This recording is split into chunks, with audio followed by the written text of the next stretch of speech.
Students, अस्सलाम वालेकुम। Lecture number 20। आज इस लेक्चर में हम flow due to a source in the presence of wall पढ़ेंगे। इसमें हम कंसीडर करेंगे कि एक 2 dimensional source of strength m जो है वो हमने पॉइंट A पे रखा है, यानी कि पॉजिटिव एक्स एक्सिस पे रखा है। इसका डिस्टेंस जो है एक इनफाइनाइट रिजिड वॉल, ये वाली जो है ये एक इनफाइनाइट रिजिड वॉल है, यानी कि जो हमारा y एक्सिस था उसको हमने इनफाइनाइट रिजिड वॉल कह दिया। और इनफाइनाइट रिजिड वॉल से ये डिस्टेंस A पे जो है वो हमने एक सोर्स ऑफ स्ट्रेंथ m जो है वो रख दिया है। इसके बाद we assume that the fluid is bounded by a parallel plane at a unit distance apart। इनके ये फ्लूइड जो है जो सोर्स से क्रिएट हो रहा है, अब ये bounded by a unit parallel plane, यानी कि ये इनफाइनाइट रिजिड वॉल से जो है वो बाउंडेड है।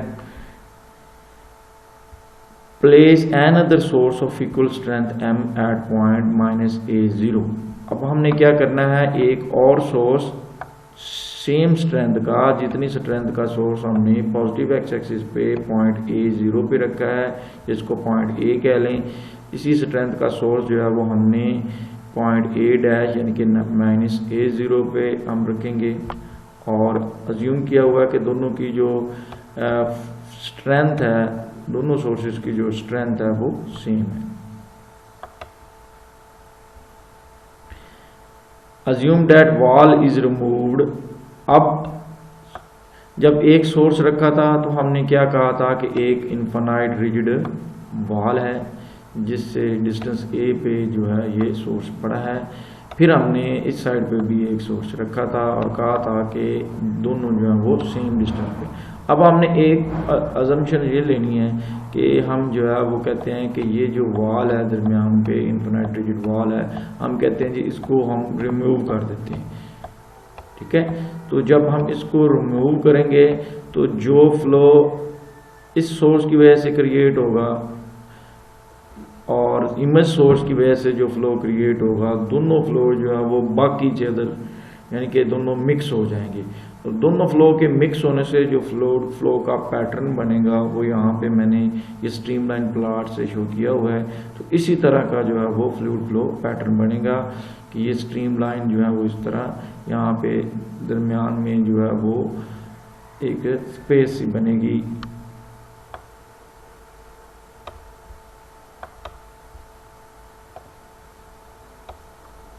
The two flows buck each other along the y-axis, which will be dividing streamline of the combined flow since the velocity normal to y-axis 0। अच्छा, ये velocity normal to y-axis इससे पिछले भी हमने एक टॉपिक किया था, इससे मिलता जुलता ही टॉपिक था। उसमें भी हमने मेथड ऑफ इमेजेस की बात की थी कि अगर एक पॉजिटिव एक्स एक्सिस पे एक सोर्स पड़ा है तो जो नेगेटिव एक्सिस पे जो सोर्स होगा इक्वल स्ट्रेंथ इक्वल डिस्टेंस पे पड़ा होगा वो उसका इमेज होगा, ठीक है। वहाँ पे भी हमने कहा था कि जो वेलोसिटी का परपेंडिकुलर कंपोनेंट है उसका जो नेट रिजल्ट था वो क्या था, इक्वल टू 0 था। अब यहाँ पे एक बड़ी इंपॉर्टेंट बात है कि problem of determining the flow due to a source at A0 in the presence of a rigid wall at x is equal to 0 is therefore mathematically equivalent to the problem of determining the flow due to two equal sources at A0 and -A0 in the absence of the wall। मतलब कि पहले अगर आप सिर्फ एक source positive x axis पे रखें, यानी कि ये वाला इस पॉइंट पे रखें, और किसकी मौजूदगी में, प्रेजेंस ऑफ रिजिड वॉल, ठीक है। तो इस फ्लो को जब आप डिस्कस करेंगे तो ये फ्लो जो है वो मैथमेटिकली इक्विवेलेंट होगा कि बाद में जो हमने अजम्पशन लिया है कि एक सोर्स हमने इस पॉइंट पे रखा है तो दूसरा सोर्स जो है वो हमने इस पॉइंट पे रखा था, ठीक है। पहला सोर्स जो है वो A0 पे है, दूसरा सोर्स -A0 पे है और दरमियान में से वॉल हटा दिया।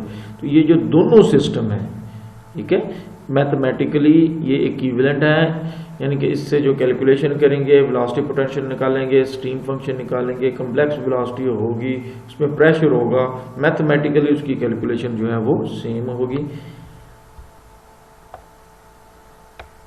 इसके बाद है मैथमेटिकल कैलकुलेशन है कि complex velocity potential for this type of flow is given by, in case में एक इमेज सोर्स और एक जो है वो जो रियल सोर्स है जो पॉजिटिव एक्सिस पर है उनका कंबाइन जो है वो वेलोसिटी कम्प्लेक्स वेलोसिटी पोटेंशियल ये है। ये कम्प्लेक्स वेलोसिटी पोटेंशियल जो है वो इमेज सोर्स के लिए जो नेगेटिव एक्सिस पर है और ये जो है वो उसके लिए है जो पॉजिटिव एक्सिस पर है। अब इन दोनों को जब मैं कंबाइन करूं तो मेरे पास यानी कि लॉगरिथम के जो बेसिक लॉज हैं उनको यूज़ करना है, तो इक्वेशन नंबर 1 आ जाएगी। अब इक्वेशन नंबर 1 में मैं यहाँ पे z is equal to x plus iota y put करूंगा इस इक्वेशन नंबर 1 में। z is equal x plus iota y simplify करूंगा, रियल पार्ट मैंने सेपरेट कर लिया है और इमेजिनरी पार्ट सेपरेट कर लिया है। तो इस तरह अब फाई ऑफ z जो है कम्प्लेक्स वेलोसिटी पोटेंशियल इक्वल होता है 5 प्लस अयोटा साई के। तो हम दोनों तरफ जो है वो रियल पार्ट को रियल पार्ट के इक्वल रखेंगे और इमेजिनरी पार्ट को इमेजिनरी पार्ट के इक्वल रखेंगे। लेकिन अब क्योंकि ये टर्म हमारे जो लॉग के साथ है तो इसलिए हमें यहाँ पे एक ये बेसिक फार्मूला यूज़ करना पड़ेगा कि जिसमें log alpha plus iota beta जो है इक्वल होता है 1/2 log alpha square plus beta square plus iota tan inverse beta और अल्फ़ा। तो ये हमने यहाँ पे इसको अल्फ़ा के इक्वल रख लिया है और यहाँ से जो 2xy है इसको हमने बीटा के इक्वल रख लिया। तो ये अल्फ़ा और बीटा की वैल्यू जब मैं इस फार्मूले में पुट करूँगा तो मेरे पास ये इक्वेशन आ जाएगी। तो इसमें अगर आप दोनों तरफ देखें तो ये वाला पार्ट रियल पार्ट होगा और ये योटा का जो कोफिशिएंट है ये इमेजिनरी पार्ट होगा। तो रियल पार्ट को हम रियल पार्ट के इक्वल रखेंगे और इमेजिनरी को इमेजिनरी रखेंगे। तो हमारे पास जो है वो इस तरह real velocity potential equation number 2 में आ जाएगा और रियल स्ट्रिंग फंक्शन जो है वो इक्वेशन नंबर 3 में आ जाएगा। ठीक है, अब हमारा अगला काम जो है हमने वेलोसिटी कंपोनेंट निकालने हैं। वेलोसिटी कंपोनेंट निकालने के लिए हम जो हमारे पास complex velocity potential equation number 1 में है उसको विद रिस्पेक्ट टू z हम डिफरेंशिएट करेंगे। तो मेरे पास ये इक्वेशन आ जाएगी। अब क्योंकि z इज इक्वल टू होता है x प्लस अयोटा y, तो हमें यहाँ पे जो d/dz है इसकी जगह पर चेन रूल लगाएंगे। तो partial by partial x phi plus iota psi और partial x by partial z आ जाएगा। ठीक है, तो और इधर भी हमने जो है वो z की जगह पर x प्लस अयोटा y जो है वो हम इधर भी पुट कर देंगे, नोमिनेटर में भी और डिनोमिनेटर में पुट कर देंगे। ठीक है, तो यहाँ पे partial x by partial z जो है ये इक्वल टू 1 आ जाएगा। कैसे? अभी हमने इससे पहले कहा ये यूज भी किया है कि z is equal to x plus iota y। ठीक है, तो अब यहां से मैं इसको रीअरेंज करूं तो x is equal to z minus iota y। और जब आप इसको दोनों तरफ जो है वो with respect to z differentiate करेंगे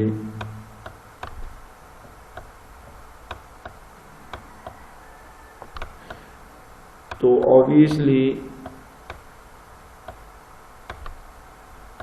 ये इक्वल टू क्या आ जाएगा 1 आ जाएगा। ठीक है, अब इसके बाद हमारे पास जो नोमिनेटर में ये टर्म है इसके कॉन्जुगेट से हमने मल्टीप्लाई भी किया है, डिवाइड भी किया है। इसको सिंप्लीफाई करेंगे। अब हम सिंप्लीफाई करके यहाँ से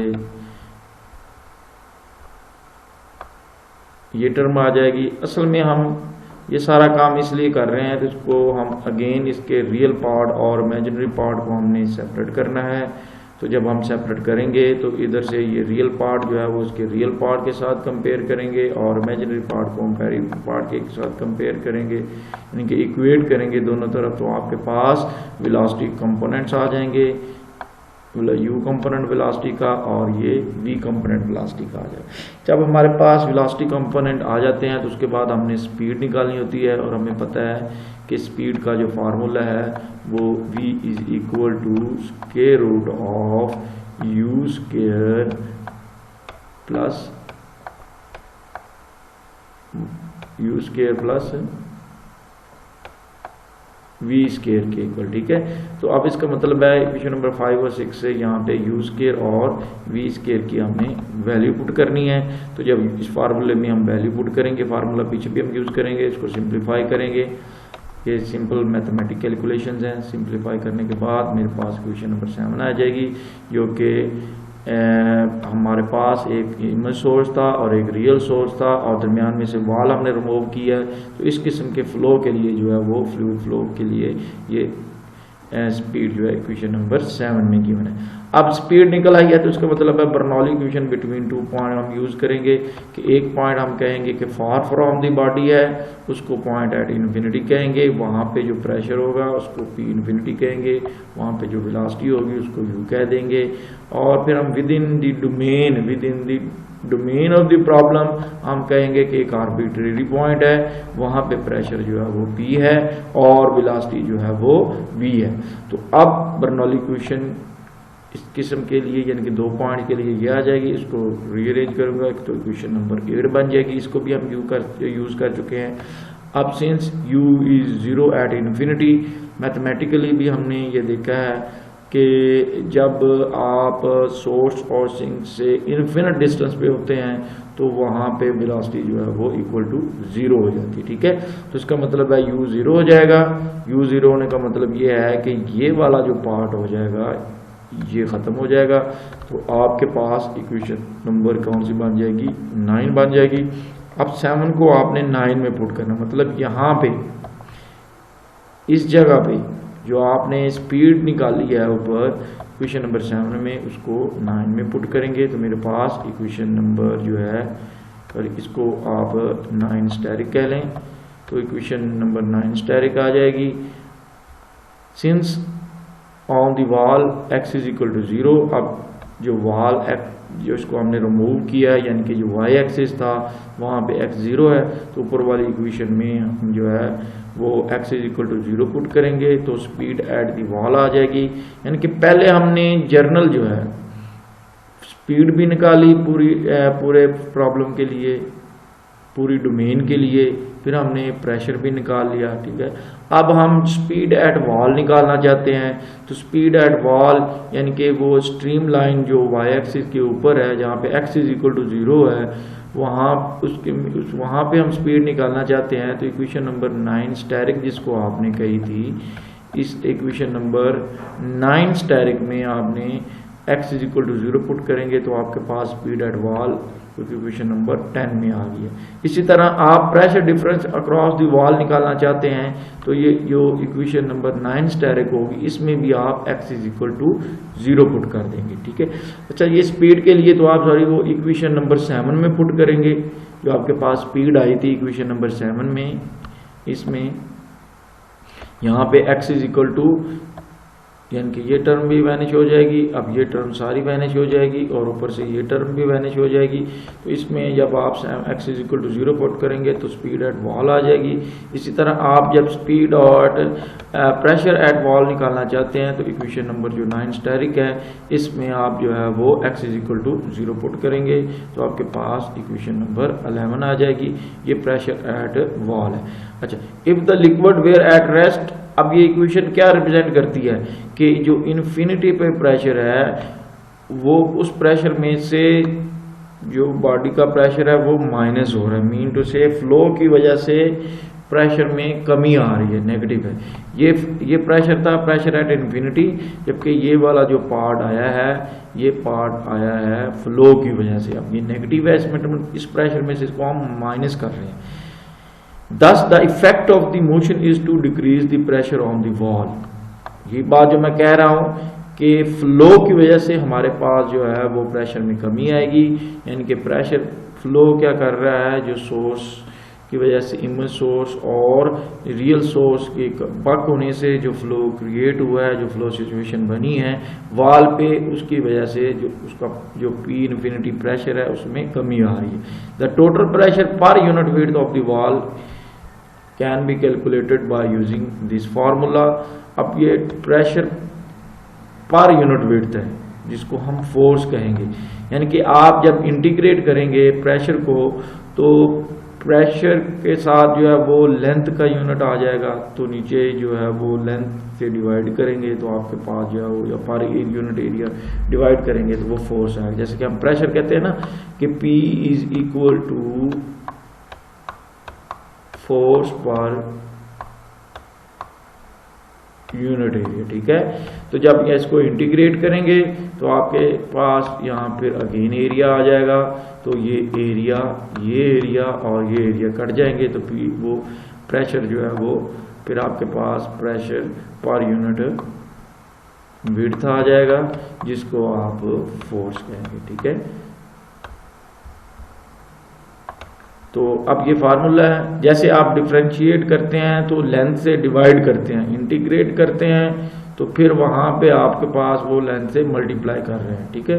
तो यहाँ पे हमारे पास सिर्फ एक ही इंडिपेंडेंट वेरिएबल है, y है, तो इसलिए प्रेशर को आप उसकी लेंथ से डिवाइड करेंगे तो आपके पास प्रेशर ग्रेडियंट आएगा। अगर मल्टीप्लाई करेंगे प्रेशर को तो उसके पास आप वजह से आपके पास जो है वो फोर्स आ जाएगी।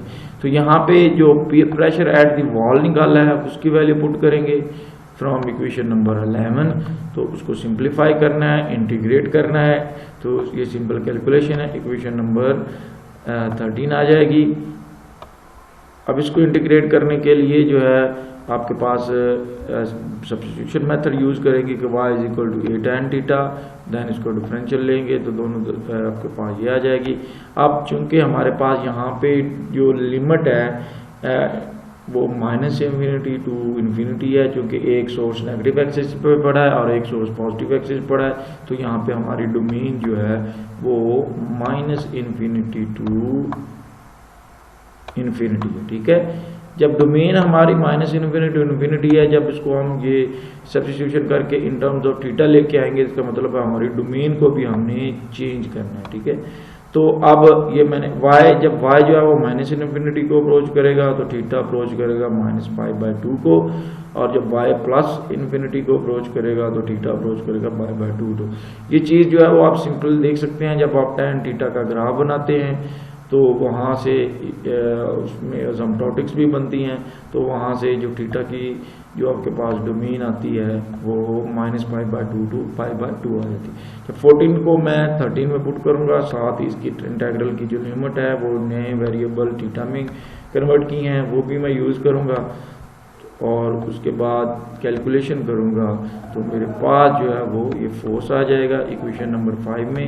अब फोर्स के साथ नेगेटिव का साइन है, अब negative sign indicates that the net force is to the left end wall is suck towards the source, कि जो नेट फोर्स है वो लेफ्टवर्ड एक्ट कर रही है, और अब जो वॉल है यानी कि जो फ्लूइड क्रिएट हो रहा है सोर्स से, वॉल जो है वो सोर्स की तरफ सक हो रही है, तो ये नेगेटिव साइन इंडिकेट ये कर रहा है, ठीक है, कि जो नेट फोर्स एक्ट कर रही है वो लेफ्टवर्ड एक्ट कर रही है, मीन नेगेटिव एक्सेस की तरफ एक्ट कर रही है, ठीक है, और वॉल जो है वो सक हो रही है टुवर्ड्स दी सोर्स सक हो रही है, ठीक है।